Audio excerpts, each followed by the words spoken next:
You already know what's up. This your girl Re-Up, and welcome back to another video by Mr. Ballin. I told you guys I'm hooked.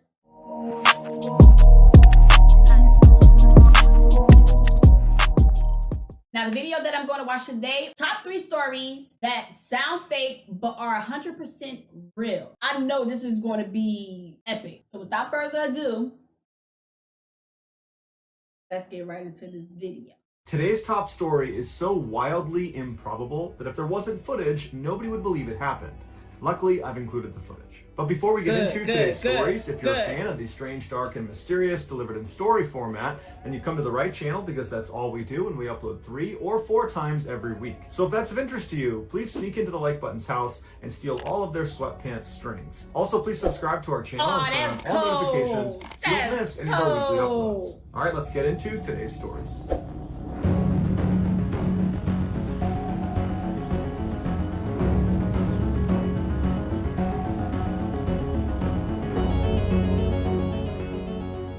In 1974, Jean-Claude Romand enrolled in medical school in Lyon, France. He was a model student who excelled despite the notoriously brutal course load. In 1980, he married his girlfriend, and shortly after that, they had 2 kids, a boy and a girl. In 1983, he officially became a doctor and landed a great job as a researcher at the World Health Organization in Geneva. His focus was on finding new medicines to treat arteriosclerosis, also known as heart disease. His wife would proudly tell her friends that her husband was a super doctor who worked quietly in a neon-lit lab in Geneva to develop all these incredible treatments. From the outside looking in, Jean-Claude's life looked perfect, but looks can be deceiving. In the early morning hours of Monday, January 11th, 1993, Jean-Claude's best friend, Luc, received a call informing him there had been a terrible accident. In the night, a boiler had caught fire inside of Jean-Claude's house, killing his wife and his children. Jean-Claude had barely escaped alive, but when he got to the hospital, he had slipped into a coma. The 2 men had been friends for nearly 20 years.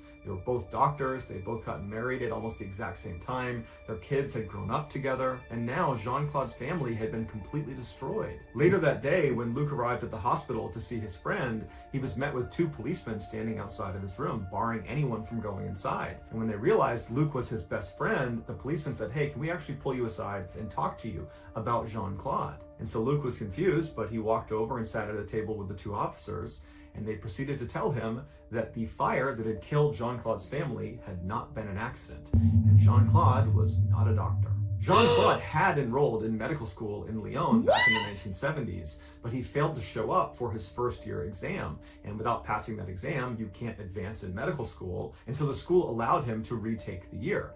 And so Jean-Claude did that for 12 consecutive years. All the while, he told his friends and family that he was following normal medical studies, and eventually he told them he had become a doctor. Instead of going to Geneva to discover new medicines for heart disease, Jean-Claude would drive around the border area between France and Switzerland and periodically go to the World Health Organization's Public Information Center and would just walk around the lobby and read pamphlets before going home again. When Jean-Claude went on overseas business trips, he would actually just leave his house, hop on the highway, and stop at a motel, stay there for a couple of days, and then return with gifts. He lived off money from the sale of his student apartment in Lyon that his parents had bought for him. When the money ran out, he asked his friends and family to give him their life savings so he could invest them into these schemes that he knew about because he was a UN employee. And because he's this very successful, reputable doctor, people agreed and gave him their money. But by late 1992, some of his victims were asking for their money, and he didn't have it.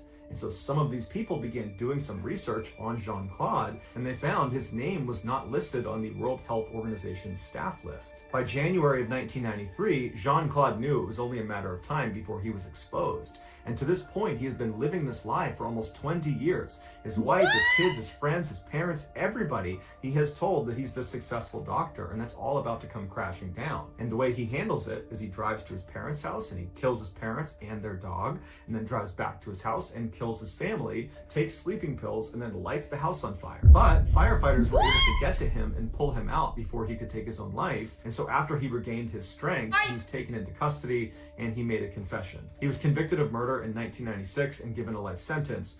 But in 2015, he became eligible for parole, and in 2019, he was released. Wait. He was what again? Released? Are you kidding me? Sit. Is the system that damn bad? Like, why, if somebody take a life, like I said, if somebody takes a life, they don't deserve to live their life or have a life. I don't care. How the hell can somebody live a lie for 20 years and nobody find out? It's possible. Still to this day, it's possible. But how? See, no. No. Yo, this is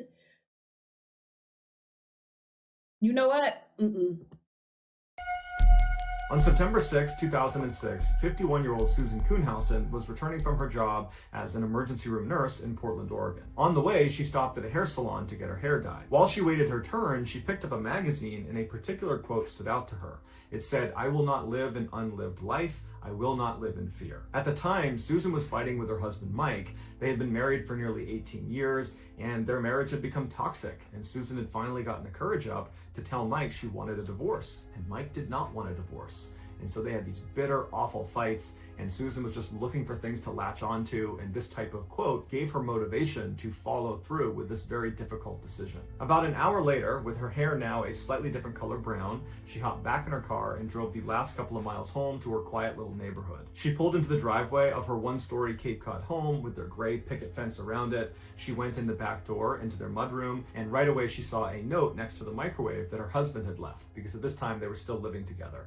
And the note just said, "Sue, I've had trouble sleeping. I've gone to the beach. I'll see you in a couple of days." She put the note down and then unlocked the door that led into the house, which was into the kitchen. And as soon as the door opened up, she heard the beeping sound of their security alarm. And then she walked all the way through the house to the front door. She unlocked it, went outside, and then checked their mail, and then went back inside the house. After she got back inside and had shut and locked the front door behind her, she kicked off her shoes and then began walking across the house towards the kitchen. She got about halfway there when she looked over to her left, and she noticed the first floor bedroom that they used as a guest room was really dark. And every morning before she left for work, she would open all the curtains around the house. And so in the evening, the sun would come into the house and it would be nice and bright. And so she's thinking to herself, did I forget to open the curtains in that room? Because it shouldn't be that dark. And as she's staring at the room, a man she didn't recognize walked out from behind the bedroom door and started walking towards her. He was medium height, medium build. He had a hat pulled down over his eyes. He had yellow rubber gloves on, and he was holding a hammer. And he began walking right towards her. For many people, the sight of a stranger inside of your home carrying a hammer would be enough to prompt you to turn around and run out of your house. Yep. But not Sue. Or She run had from been my an gun. emergency room nurse for the past 30 years. Pop your ass, and in that straight time, up. she had done things like crack open people's ribs to massage their hearts. She had administered IVs and thrashing patients that were suffering from withdrawals.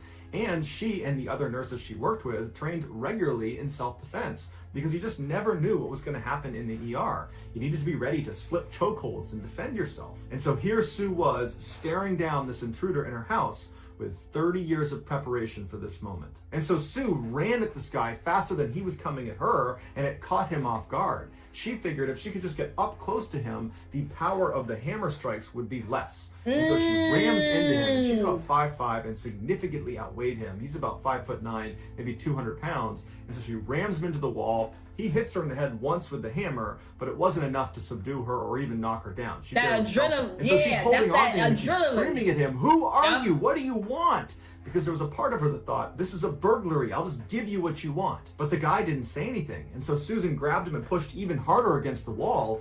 And the man would say 2 words. It was the only 2 words he said the entire time. And it was, "You're strong." And Susan, when she heard that, it was like an adrenaline rush. She knew this guy was not trying to rob her. He was just trying to kill her. And she thought, no, I'm gonna live.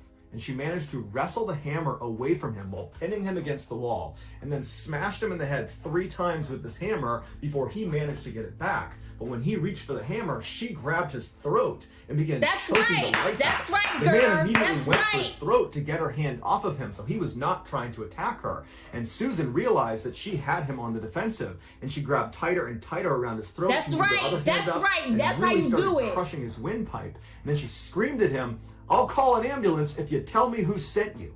And the man looked at her and just grunted at her. And so she continued to squeeze harder and harder until his face turned purple and his eyes rolled back. And she knew, as an emergency room nurse, if she continued, she would kill him. And she wasn't really prepared to do that. And so she threw him to the ground. She turned and began to run towards the front door. But this guy jumped up and leapt after her, grabbed her by the ankle, and tripped her to the ground. Damn! And she landed, she rolled over onto her back, and that was right it. on top of her that was was this it guy for her. wielding the hammer, and he's about to bring it down on her. Damn! And so she instinctively just shot up. She sat up as fast as she could, and she bit down as hard as she could on the inner part of his upper leg. She bit so hard she tore through the fabric. And the guy screamed out in pain. He couldn't even hit her with the hammer. He began staggering back, at which point she released the bite, got up onto a knee, and then bit him again on the side of his rib cage as hard as she could, once again tearing through the fabric. And so now this guy is howling at the top of his lungs, at which point Sue grabs him and throws him to the ground, but she falls with him, and she lands directly behind his back. Lady, right? I like he's still trying to her. grab her, and he's got the hammer, and he's trying to hit her, and so she reaches out and puts her arm over his throat and puts him in a wicked chokehold, one that he was not getting out of. Girl! And so the guy is trying to fight and get his neck out of the chokehold, but Susan decided that this guy, he's not going to talk, he's not going to tell me what he wants. Kill his ass! So I'm going to kill him first. There you She go! proceeded There to you choke him to go! death. And once he stopped moving, she calmly stood up, looked down, knew he was dead. She grabbed his hammer and then calmly walked out the front door, walked to her neighbor's house, knocked on the door, and then her neighbor comes up and sees Sue just standing there with her clothes tattered and she's all bruised and bloodied, but she looks like she's totally okay. And the neighbor asks Sue, you know, what are you doing? What's going on? Why do you have that hammer? And Sue would tell her that, well, I had an intruder and he tried to kill me, so I killed him. And I need to use your phone to call the police. And so her neighbor's like, okay, come on in and use my phone. And so Sue walks in with her hammer in hand and calmly calls the police and tells them what happened. Police and paramedics show up and they go inside of Sue's house and they confirm that her attacker was in fact dead. And her attacker turned out to be 59-year-old Ed Haffey, who was a Vietnam veteran with a long rap sheet. They discovered Ed's backpack inside of Susan's house, and in it was a notebook that contained instructions for what to do after he killed Susan. And one of those instructions was to call Mike. It turns out this Mike was Susan's husband. He had paid Ed $50,000 to kill his wife. And Mike, earlier in the day, had gone to the house and allowed Ed in and told him where to go and where to wait. And then on his way out, he had written that note saying, I'll see you in a couple of days. When police brought Mike in, he initially denied all charges and said he had nothing to do with this, but he would eventually confess and then would be sentenced to 7 years in prison for soliciting to murder his wife. Look at you, Although piece of Mike shit. never gave his exact motivations for why he actually did this, he would have been ruined financially during this divorce. But if Susan were to die, he would inherit the house. Immediately after his sentencing, Susan sued Mike for $1 million, claiming she wanted to make sure he didn't have any more money so that he couldn't go hire another hitman to finish the job. Susan didn't have to worry for very long, though, because Mike would die shortly thereafter in prison. As for Susan, she never faced any criminal charges. Good for your ass. And in fact, was hailed as a hero Good in the wake of riddance. the attack.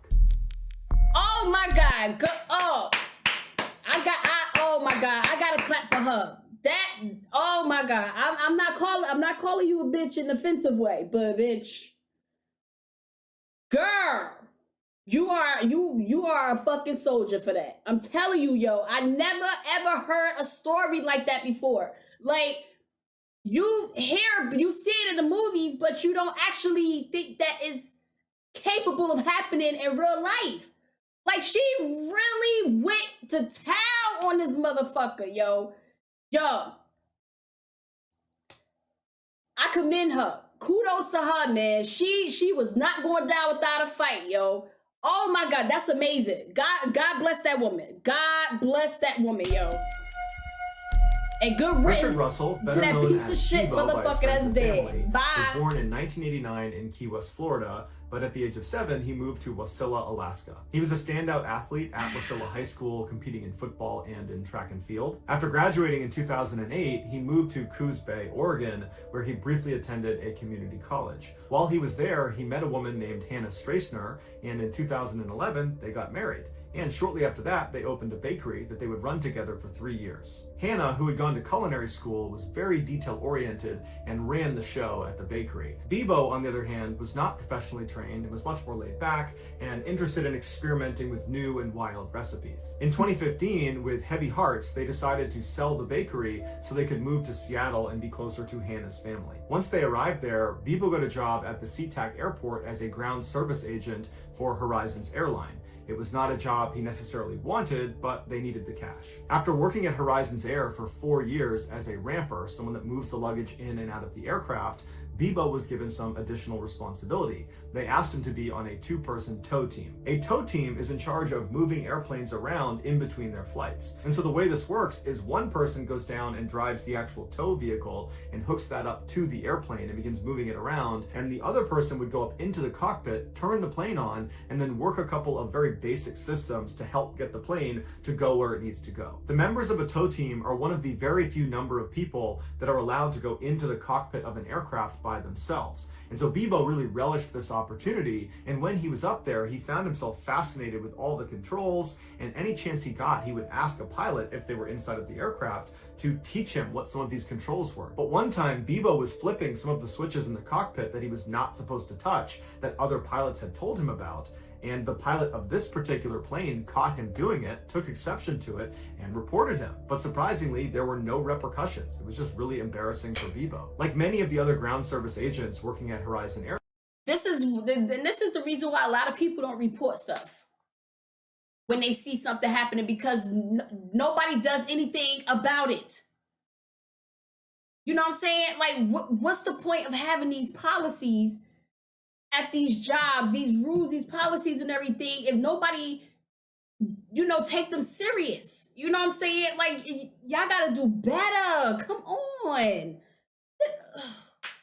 Airlines, Bebo was generally unhappy with his job. He felt like it was boring, that there wasn't much upward mobility, and that he was criminally underpaid. But there was one redeeming quality of his job, and that was, in virtue of working for an airline, he got all sorts of free airfare. And so not only did he get to fly for free all over the world, he got to fly basically anytime he wanted up to Alaska to visit his hometown and see his family, something that was very important to him. The people that knew Bebo said he had a great sense of humor, he was extremely friendly, and you could always catch him with his head buried in a book. And his coworkers would say he had aspirations to be an officer in the military. And when all those people that knew Bebo the best were asked, why do you think he did what he did on August 10th, 2018, none of them have an answer. On that fateful day at 1:35 p.m. local time, a passenger airplane owned by Horizon Airlines flew into SeaTac Airport, where Bebo worked. And so this plane was not scheduled to fly for the rest of the day, so it was taxied to the far north section of the airport to a parking spot called Cargo 1. At 7:15 p.m. that evening, Bebo arrived at Cargo 1,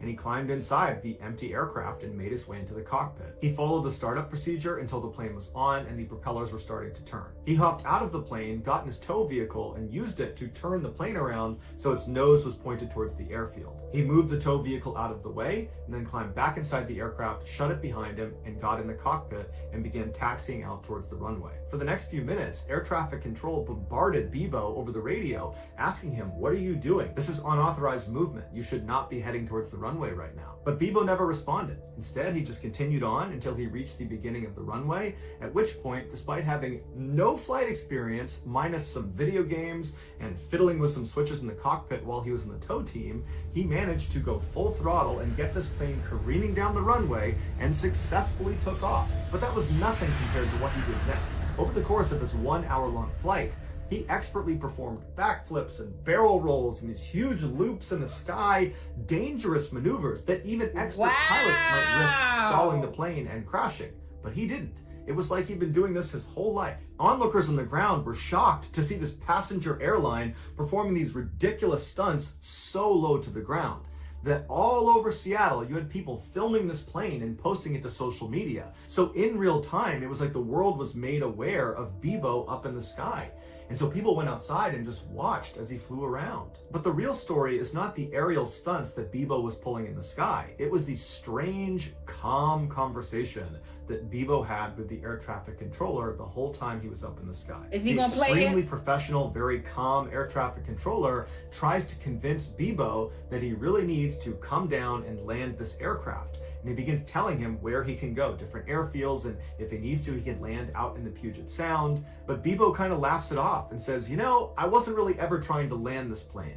I just wanted to do a couple maneuvers before I put it down. And so as Bebo soared through the sky, this controller tries in vain to convince Bebo to stop what he's doing. And Bebo's just completely ignoring him and cracking jokes with him and telling him how he just loves the scenery up there and how beautiful it is. And then at one point, Bebo becomes remorseful and he says to the controller that he really hopes he hasn't ruined his day and he feels really bad for the people that he's inevitably going to hurt. And then in Bebo's most poignant moment, he tells the controller that he's just a broken guy and he's got a couple of screws loose and he didn't know it until now. Towards the end of the flight, Bebo tells the controller that he's going to try for one more barrel roll, and if it goes well, he's going to go nose down and call it a night. The controller tries to convince him that it's still possible to try to land, but at this point, Bebo's not listening. Yeah, his mind is made up. The nose of the plane was seen pointed straight down at the earth. 1 minute later, at 8:46 p.m., Bebo intentionally crashed into a small island off the coast of Seattle. He was the only fatality in the crash. Here is a condensed version of some of the commentary between Bebo and the air traffic controller, along with some of the real footage of him flying the plane. Oh, okay, so he's gonna want to do a couple maneuvers, see what it can do before I put her down, you know? Approach welcome, final runway 16 right. Welcome. Man, I'm a ground service agent. I don't know what that is. There is the runway just off your right side in about a mile. Do you see that? Yeah, I wouldn't know how to land it. I wasn't really planning on landing it. I got a lot of people that care about me, and it's going to disappoint them to hear that I did this. I would like to apologize to each and every one of them. Just a broken guy. Got a few screws loose, I guess. Never really knew it until now. I think I'm, This definitely sounds suicidal. And if that goes good, I'll just go nose down and call it a night. How Bebo was able to take off and fly around and pull these stunts without any formal training remains a mystery. Some people believe he was planning this for a long time, which is why whenever he was in the cockpit, when he was in the tow team, he would ask pilots to explain the different switches and toggles and how to use them, and he would feign that he was just curious, when in reality, he was actually trying to learn how to fly the plane. As for the incredible stunts he was doing, it's believed he did learn those in a video game. But even if this is true, that he learned how to fly a plane by asking... Probably learned how to do that playing Grand Theft Auto. And I'm not trying to make this a joke, but it's a plane mission in Grand Theft Auto, Trevor mission, that I just did not like. And this a plane, and that's how I learned how to fly planes playing the game. Not in real life, but playing the game. Playing that Grand Theft Auto game it helped me a lot. I'm not saying that's particularly how he learned, but I'm just saying. Questions in playing video games, the chances of it working out and actually successfully taking off and doing what he did are astronomically low. Normal people can't do that. And that's why the internet gave Bebo a new nickname to commemorate the fact that basically no one could have done this but him. And so they named him the Sky King. So that's going to do it, guys. If you found the secret in today's episode, let us know in the comments what it is and where you found it. That was definitely a suicide mission for him. This goes to anybody in the world that's having suicidal thoughts or feel like they want to no longer live. I'm going to be serious. Trust and believe there's always someone out there that's willing to help you, that's willing to listen and make your life less miserable, make you feel less miserable. You know, I'm pretty sure that everybody in this world have had suicidal thoughts. I'm pretty sure we all have. But if you ever feel like you want to commit suicide, reach out to as many people as you can. I don't care how many people it is. you're gonna come across somebody who actually cares. A handful of people. You could reach out to 100 people. All you need is 5 people. All you need is one person. Honestly, all you need is one person. You know, it's easier said than done, but reach out. You know what I'm saying? Reach out to anybody you possibly can. It doesn't matter who it is. Don't be afraid to tell someone that you having suicidal thoughts. Talk to somebody. You know what I'm saying? It will make you feel so much better. And there's not a day that goes by that I don't pray for people who have those type of thoughts. Because it's deeper than just, you know, it's a mental struggle, but I think it's deeper than that. It's way deeper, and you gotta dig. You gotta dig. You may not ever feel like someone cares about you, but trust and believe. Someone does. All you need is one person. You don't even need 5 people. You don't need 2 people. You don't need 3 people. All you need is one.